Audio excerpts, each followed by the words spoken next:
committee. Those of us who were in tax can tell you we are shuffling today, so I appreciate everyone's patience. And we have a point of personal privilege to start today. So some good news, Senator Holland. Madam Chair, thank you so much. I've got 3 students from Veritas Christian School out of Lawrence. We have joining us today in the back there, Emily Rozzi, Maddie Malm, and Che Park. Thanks for being here. Welcome to Commerce. Okay. Yes, you are welcome to have a seat unless you're just tired of sitting. Okay, committee, we're nothing if not flexible. So we are going to currently, with the absence of Senator Ware bringing her amendment, there's been some shuffling going on. So we are going to go ahead and take up Senate Bill 91 and then come back to 47 when we have all of the committee members who need to be present here for that discussion. So we're going to go ahead and take up Senate Bill 91. And I know Charles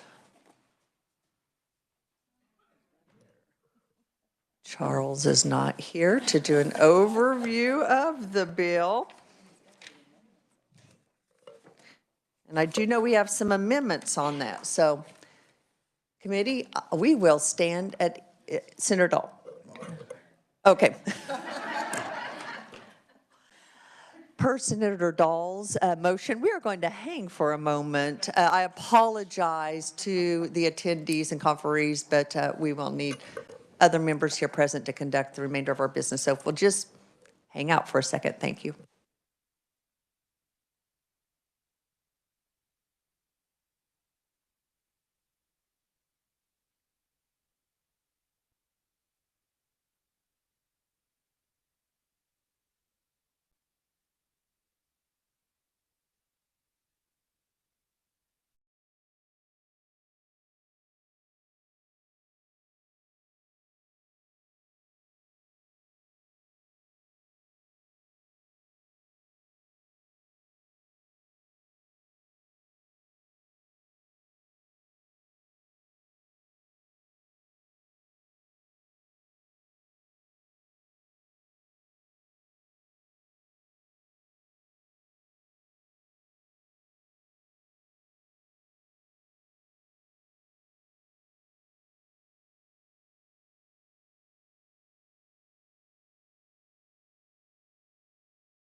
Okay, committee, Charles is in the House, or in the Senate. I better correct that. We're going to give him just a moment to settle in, but Charles, we are going to take up 91 right away.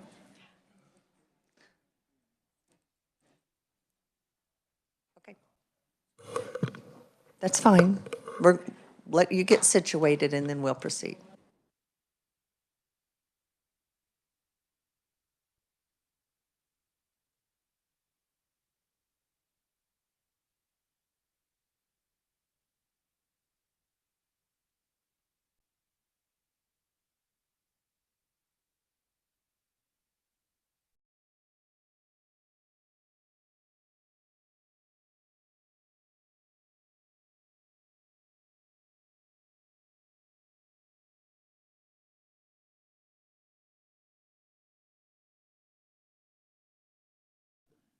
Okay, we are ready to proceed. Charles, if you would give us an overview of Senate Bill 91. And may I remain here? Do you want me to? Wherever, at this point, we're going to go with wherever you're comfortable, Charles.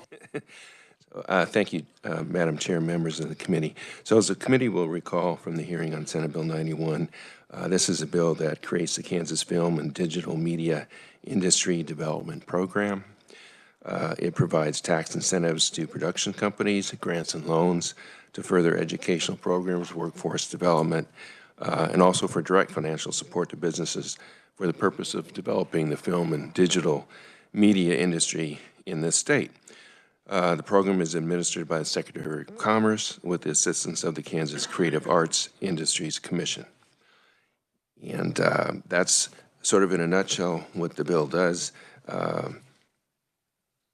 A grant and tax credit program to promote the film industry in Kansas. Thank you. Any questions for Charles?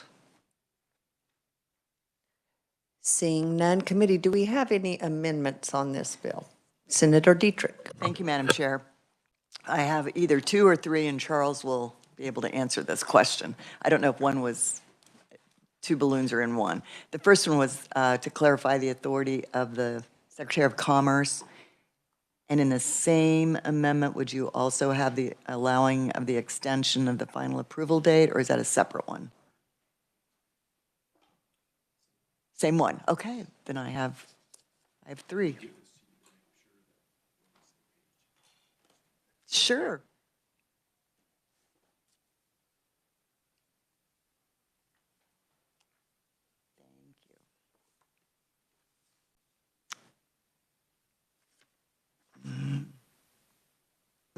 I think that's it, yes.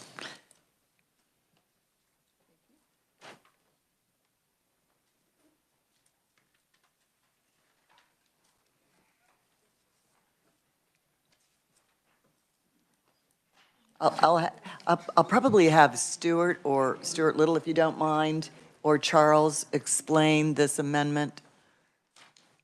Charles, if you would care to explain the amendment, and then if we have any questions that Mr. Little may help us with, but we'll have Charles explain the amendment, please. So this amendment before you does just a couple of things.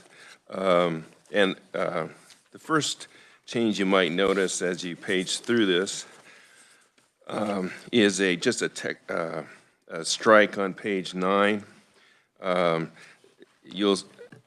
That language pertains to the secretary. So as the committee will recall, part of the process is that the tax credit is based on a production company's expenditures in the state.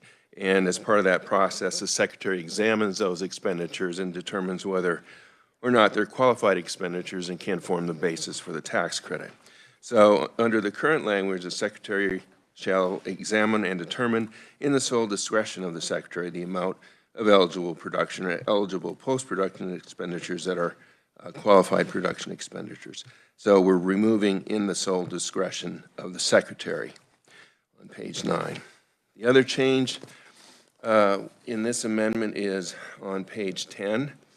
So under the current language of the bill, a production company needs to make a claim for the tax credit within a calendar year of the last eligible post-production expenditure or production expenditure that would be the basis for the tax credit. So there's that calendar year deadline. This amendment would extend that upon request by a production company for an extension of time up to 6 months to submit a claim. That shall be granted by the Secretary of Revenue. So if the production company makes a request up to 6 months, the Secretary of Revenue shall grant it. I think there's one other item. Yeah. And that is just, so on page 16, that's just a technical correction that should have been 2023 and it ended up 2024. So that's just a technical correction with respect to the transfer of funds to the grant programs. So the grant programs can start up July 1st, 2023, subject to appropriation acts, of course. Thank you, Charles. Any questions for Charles? Senator Ware. Thank you, Madam Chair. So on the thing with the sole discretion of the secretary, without that, who then or what entity then would make the decisions? Or is it not specified? So the secretary would still make the decision and examine those expenses and determine whether or not they're qualified. It's just that this would provide the production company, you know, with perhaps an argument that they could challenge those, that determination, you know, if they were unhappy with it. It would sort of give them appeal power or something like that? Oh, yeah, I guess. Not literally, I suppose, but. There isn't actually any specific appeal procedures in this bill. I think that the secretary, you know, so the process would be the same as with any other economic development program when the secretary makes determinations. But this removes language that would definitely, you know.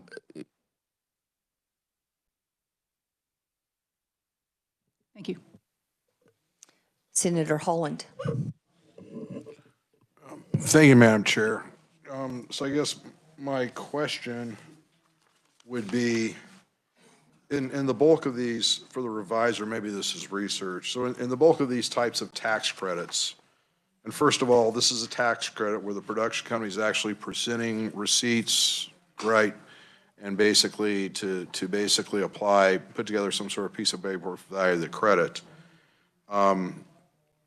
In our other economic development things where, you know, the participants are participating and submitting, you know, expense reports, receipts, whatever, is this language consistent with what we have in our other programs, or are we making basically an exception? Are we giving more wiggle room for the production companies to argue what's in or out? Charles? So just off the top of my head, I don't think that I don't think it's typical that there would be language providing for sole discretion of the secretary. I think generally, as I recall, and maybe research can assist me with the recollection of general programs, but I don't believe that this removing the language would make this particularly different from any other economic development program, or rather any other decision made by the secretary with respect to those programs. Now, as you recall, of course, Senator, you know, some programs, we've interpreted the laws not giving any discretion to the secretary, like, for example, HPIP, right? So.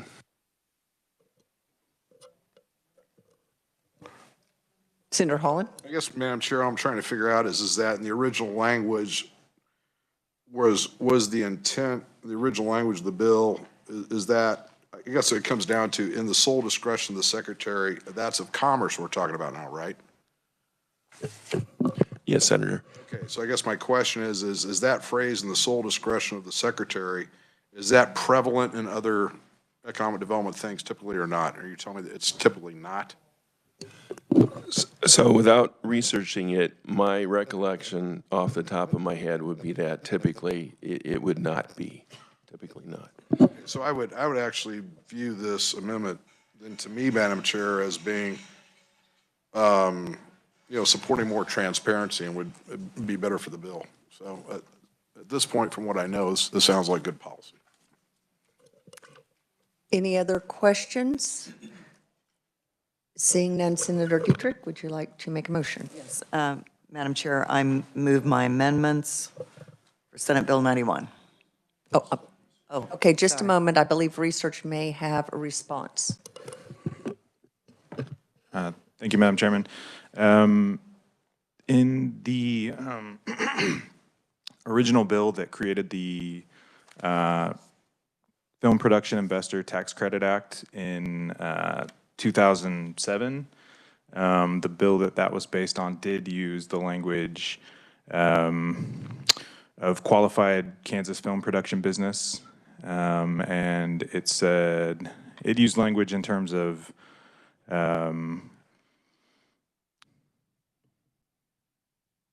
the qualifying those businesses as being eligible at the sole discretion of the secretary.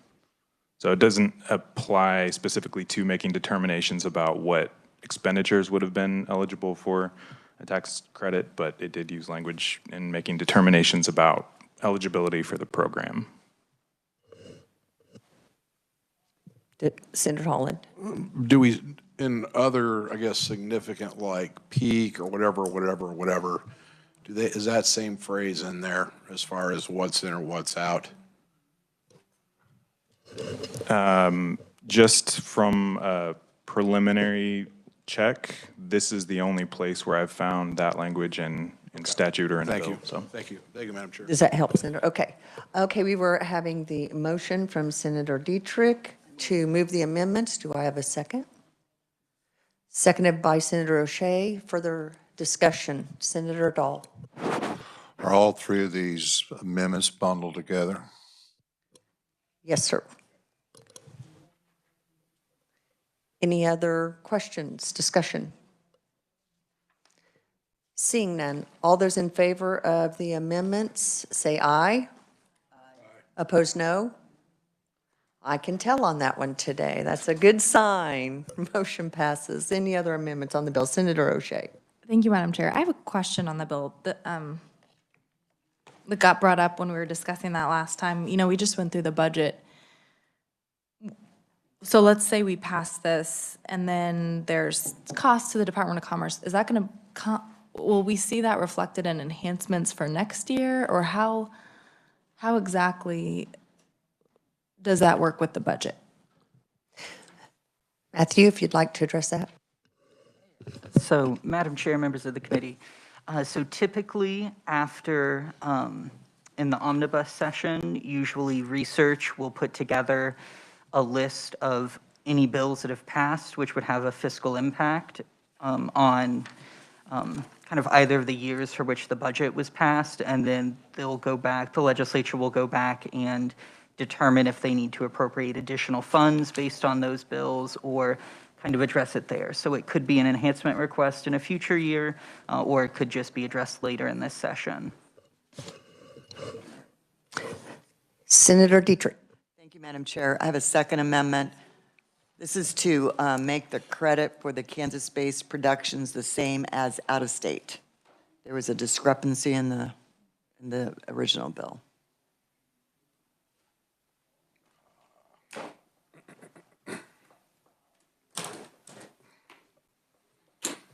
No, I have one. Yeah.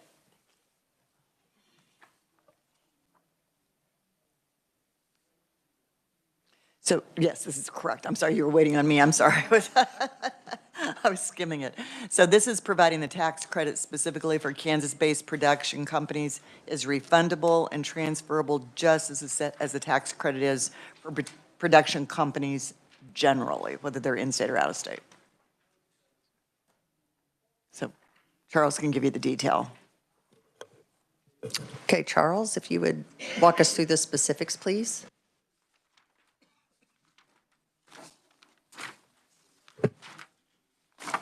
So the changes in this amendment are at line, on page 10. First of all, you'll see that strike on 17. That's just to remove some language that we don't really need because we're making them just for conformity. I also took the liberty of striking some language on lines 24 to 27, and that's just because I moved it. I moved it to page 12 at the end of the tax credit section because it's just language regarding the total aggregate limit, and I thought that was just a better place for it. It's easier to find, so all that does is just move language. The substance of this amendment is on page 11, and you see that large box there, where basically that's language, and I see it's unfortunately cut off a little bit. That's the language, the same language that you see for the, of course, this language applies to the tax credit that is for Kansas-based production companies. So there's a tax credit for production companies in general, and then there's that specific tax credit for Kansas-based production companies with a lower requirement for expenditures and also a little bit lesser amount.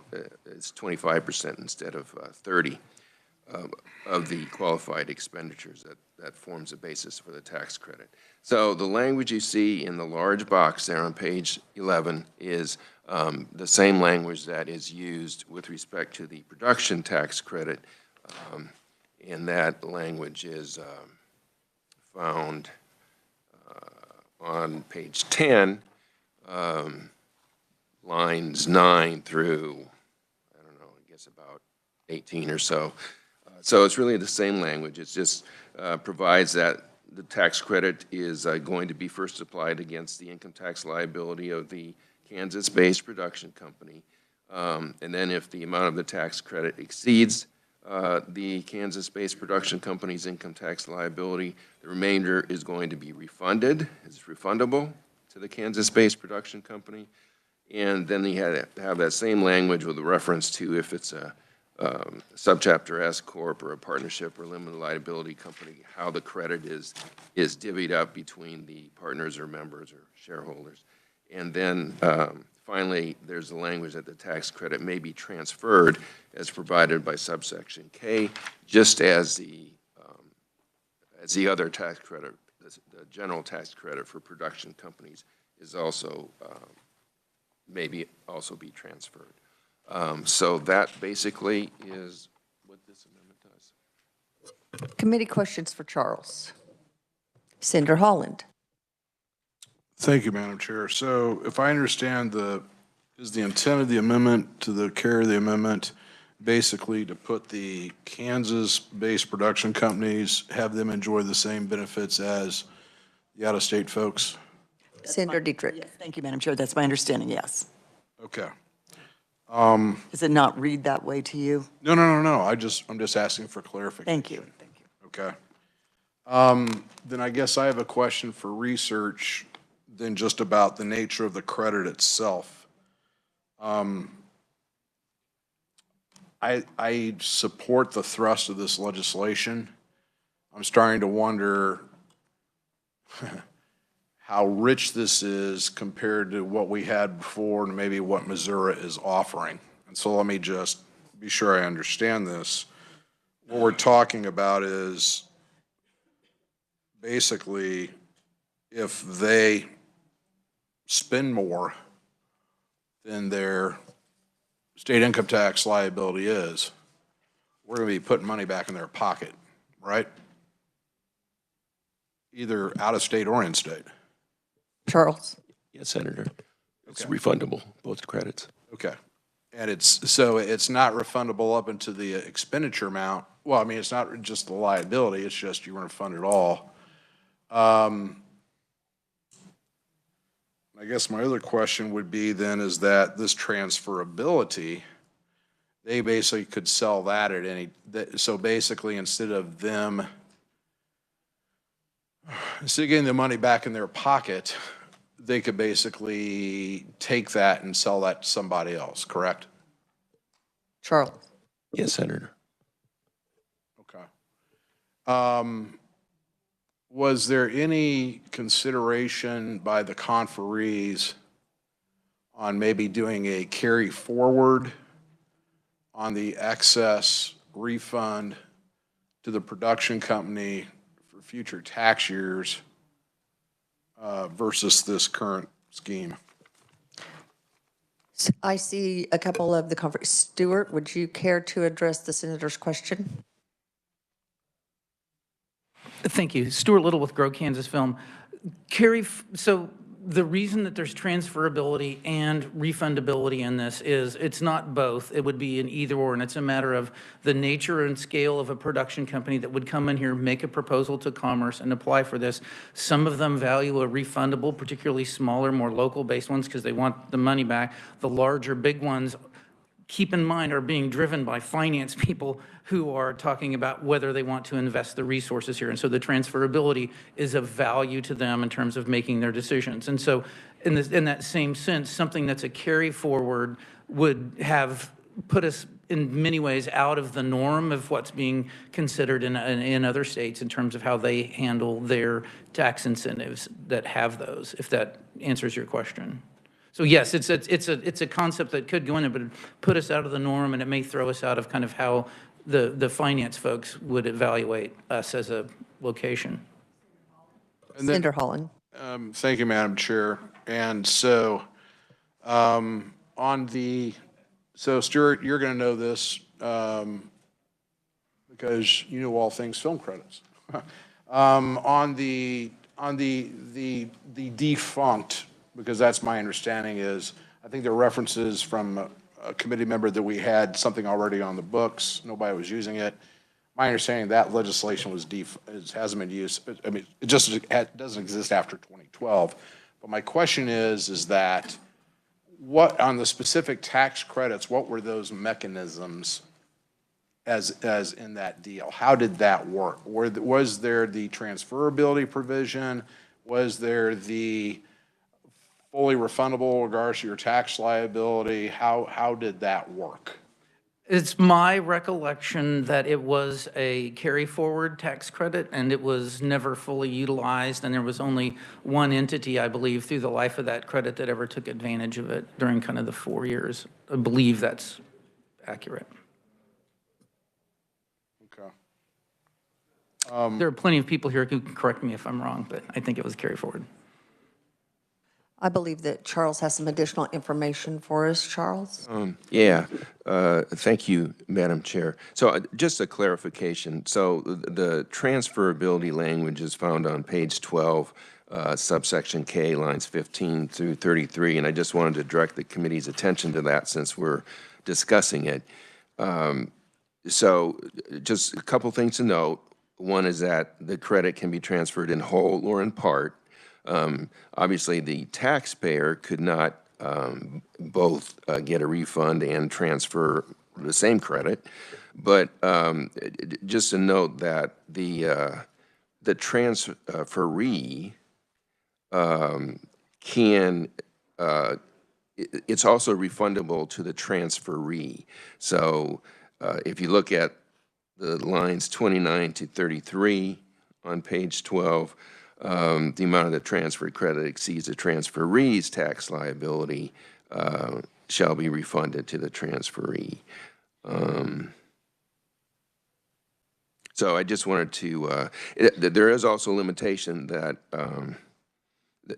the transferor may transfer the credit to any individual entity subject to income tax under the Kansas Income Tax Act. So you can't just transfer it to some company out on the East Coast or something, unless, they're subject to Kansas income tax. The credit shall only be transferred once. So I just wanted to direct the committee's attention to the provisions of the transfer.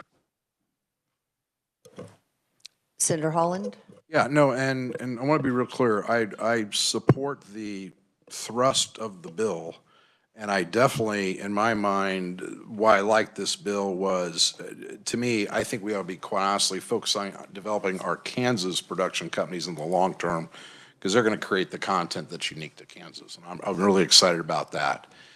But what I guess I'm wondering at this point is that, the ability they can, basically get paid money back from the state, where basically we're paying them and doing these things, beyond just basically reimbursing for their expenses. I'm concerned about that from a couple respects, because basically if you would have a large production, any production company come in here, if the deal is basically we're going to incentivize, basically what this does is this incentivizes them to rack up as many expenses as possible. And so my fear is that could you basically have a bias towards one or two production companies or whatever, basically gobbling up all the credit and not leaving stuff there for other players? That's one of my concerns, and you know, the industry can educate me on this. My other concern is that, and this goes back to, I think, some comments made, our conferees made, is about how Missouri's doing this, and, you know, we got to at least do what Missouri's doing. And I guess my point is that I would like to really understand the details of the tax credit schemes of what Missouri is doing, because I've been here during the peak days, Madam Chair, where we really got into a border war with Missouri over basically what I would call arranging chairs on the Titanic across the state line on companies going and coming. And what I don't want to do is start another border war with Missouri over these credits. So I would like a more, and also, Madam Chair, one other thing, and I'll be quiet. There was a conferee, I think, from Hallmark, and she talked about how, you know, how this is going to be good for both Kansas and Missouri. And I guess I would kind of like to have their perspectives on this, because when we launch this, number one, I don't want it to be basically, in fact, showing a preference to the larger companies who are going to have much more expenses potentially, and basically crowding out smaller actors who we want to incentivize all to get into the game. Because when you start putting a cap on this, and there needs to be a cap, don't get it wrong, but then you get into the thing of basically how do you allocate those benefits across all the players that want to participate? And so that's just kind of my question about this, as far as the specific, how the tax credits have been put together, and is this in fact really the way it's going to incentivize the industry, actuality versus what we hope it will do? Thank you, Madam Chair. I believe we have a representative, Stuart, if you would like to address the Missouri Sure. comparison, since I believe that was part of your. Yeah, that was part of, yeah, absolutely. So, couple of things to note. With the $10 million cap, you're not going to spend more than $10 million. Theoretically, somebody could come in with a $30 or $40 million production and consume that. Yes, that's part of why there's a process in place, and that this is managed to try to do some of those. But one point of this is that there's $1 million of the $10 million that is identified for Kansas-based production. So that's always going to be a component of what would be on the table for the department to evaluate and set aside to do those kinds of things. So that's small work. You mentioned the Hallmark productions. Most of those are, and Steph Shannon, who's with the Kansas City Metro Film Commission, makes the point, and I think that this is accurate. Those productions are oftentimes between those Hallmark movies, that $3 to $5 million range in some ways, and so they're going to be, you know, if you're at a 30% tax credit there, that gives you some sense of what we're talking about. The bills in Missouri right now, and there are two of them that they have so our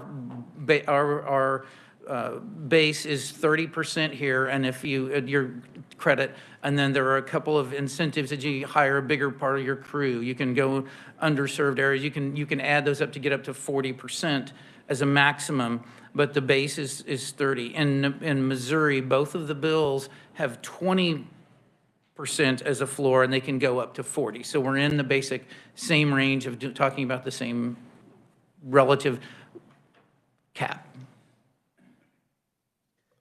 Senator Tyson?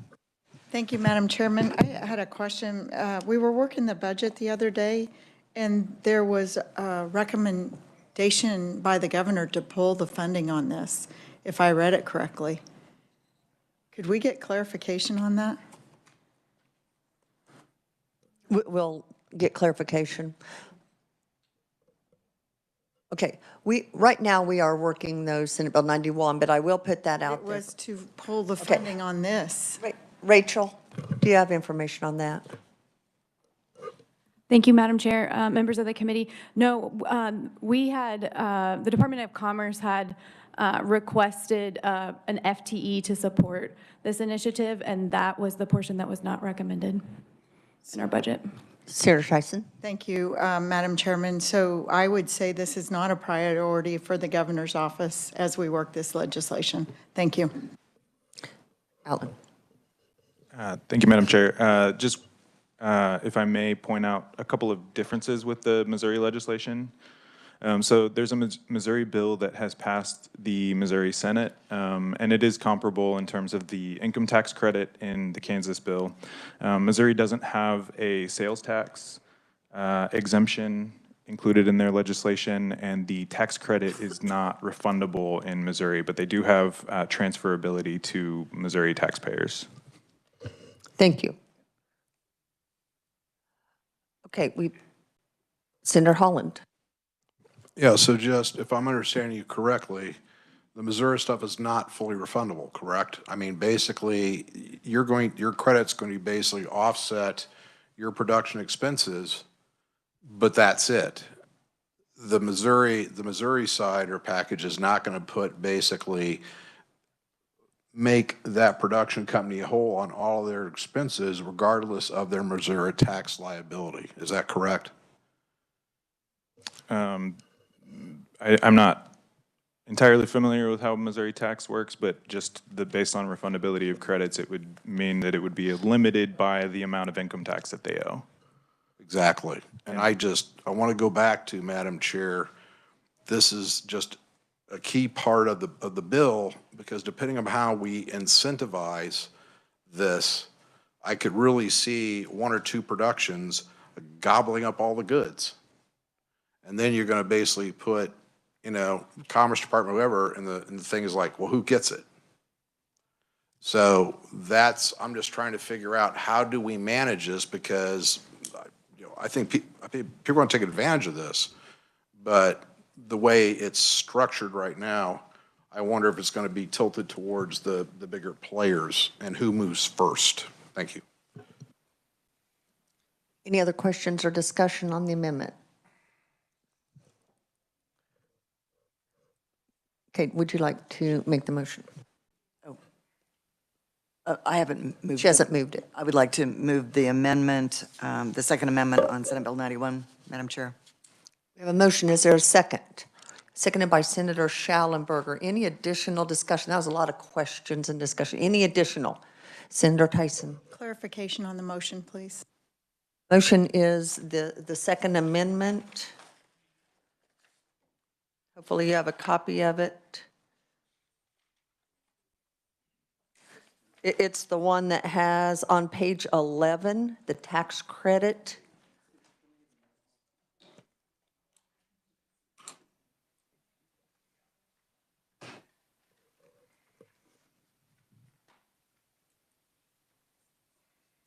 Senator Dietrich is moving that amendment. And a second by Senator Schallenberger. Senator Peck. Thank you, Madam Chairman. So it is the one, for those of us who were late to committee, dated 2/14/23, and then it's got a lot of changes on pages 10 and 11. I just want to make sure I'm on the correct. Correct. And it makes the tax credit a refundable tax credit. Takes it from non-refundable to refundable on page 11. I'll let Charles explain, but what it does is it gives the same basic structure to in-state versus out-of-state, Charles, but if you can clarify any questions for Senator Peck? Yes, thank you, Madam Chair. So, Senator, it just makes it makes the credit for the Kansas-based production company the same with respect to refundability and transferability as the credit for the general credit for production companies. So the credit is refundable, is transferable in the same manner as the general production company tax credit. Okay, thank you, Madam Chairman. Senator Tyson? Thank you, Madam Chairman. I appreciate that senators want to give away every chance they get to provide economic development. but when we make these types of motions, I would ask legislative research, what is the cap on this refundable tax credit? Al? Yes. The cap would be the same as the cap for the other credits. There's a total cumulative cap of $10 million in income tax credits under the bill. And for any given,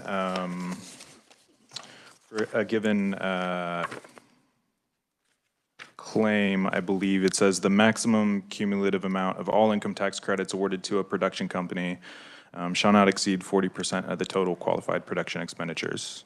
So if I may, Madam Chairman, to be clear on this, the cap is 10 million and we're increasing it to 20 million, or we're keeping the cap at 10 million? The cap remains at 10 million. There's no change in the cap. All it does is it makes the credit for the Kansas-based production companies, which is a separate credit that can be taken either in addition to the general production credit or just by itself, because the level of expenditures required are lower, and it's limited to Kansas-based companies. It just makes that credit transferable, and it makes it refundable in the same way that the general credit for production companies is. But there's no change to the aggregate limit of 10 million.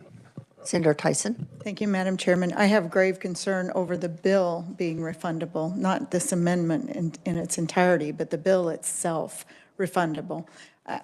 That means the state of Kansas can be writing up to a $10 million check to different companies.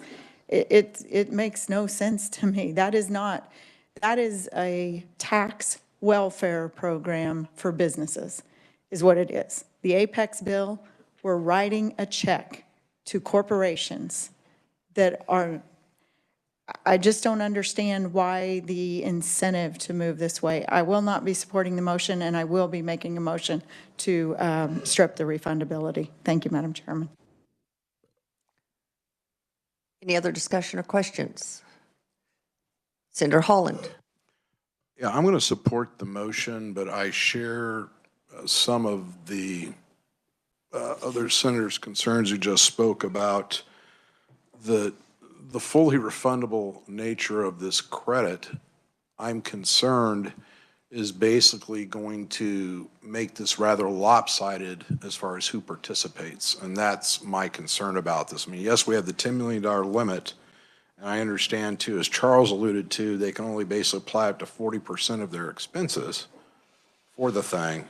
But it's fully refundable, and in essence, we could be paying them more than their Kansas tax liability. And so this is my concern with the bill as is. So thank you, Madam Chair. I'm sorry. Seeing no other, we have a motion and a second on the amendment. All those in favor say aye. Opposed, no. Motion passes. Any other amendments to the bill? Senator Tyson? Thank you, Madam Chairman. I would request that we make the bill non-refundable, the entire package, and remove the transferability.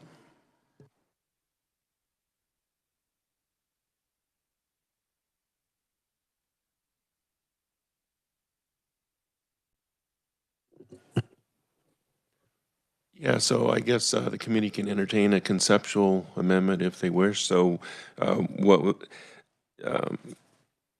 one of the things that we would do would be to remove subsection K, which discusses transferability, and then we'd remove references to refundability.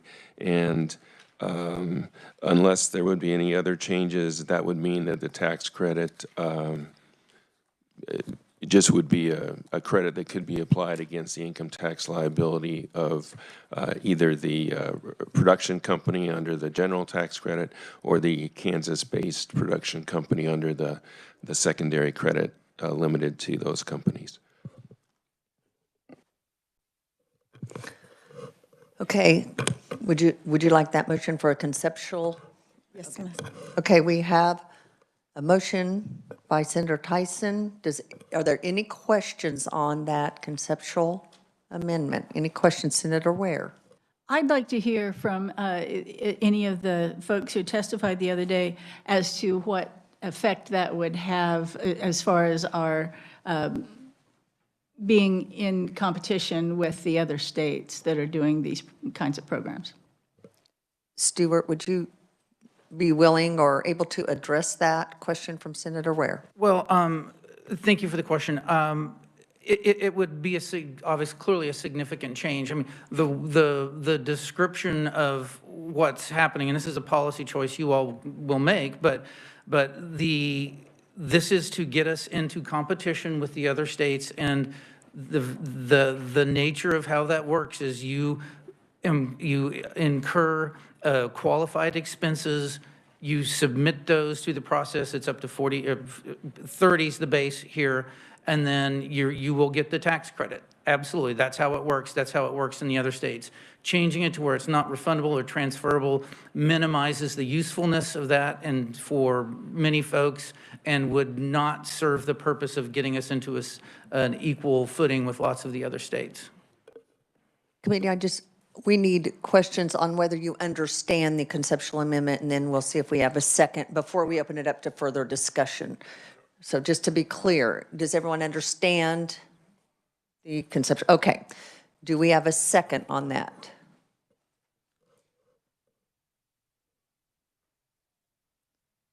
Seeing no second, that motion fails. Do we have any other amendments?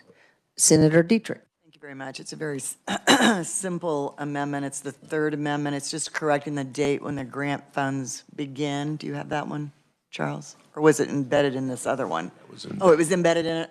Then we're done. I'm done with mine. Yes, that was included, committee, the change from 2024 to 2023 in the first. Right. Thank you. Yes, that was the technical change on the first amendment. Senator Peck, did you have? Thank you, Madam Chairman. Yes, I did. I liked the half of the motion to amend by the tax chair, but I'm going to make a motion to remove the refundability. I don't mind the transferability so much as I do the refundability. So this would be conceptual, but I believe that our revisor already understands it would strictly make the tax credit so it's not refundable, but it remains transferable. Is that your motion? Yes. Okay. Does everyone understand the motion to change it just to transferable, not refundable? Any questions on that? Before we have discussion, do we have a second on that? Second by Senator Tyson. Charles. Thank you, Madam Chair. I'm just asking for clarification from the senator. So right now, so the question would be, you're removing refundability. Right now, the portion, the bill provides for refundability to the transferee. So if you make a transfer right now, the transferee can get a refund for any portion of the credit that exceeds their tax liability. Do you want to also remove that? Madam Chairman. Senator Peck. Yes, I do. I just want it so we're not going to be writing a check to somebody for the tax credits, but it can be transferred from one film company in Kansas to another, if I am understanding correctly.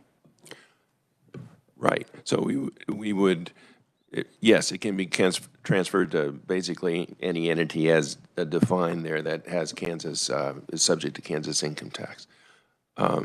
So my second question then is, and I believe this is what I understand, is that you want this applied to both tax credits, correct? I'm sorry. You want it applied to both tax credits, both the Kansas-based tax credit and the general tax credit, both of them not refundable. Is that okay with the second? Is that okay? All right. Committee, we have a motion and a second. Any further discussion on make it transferable rather than refundable? Senator Tyson. Madam Chairman, you know, there's a reason I just got out of a tax committee and I got to listen to the ranking say that we were out of our lane on tax cuts because of budgets.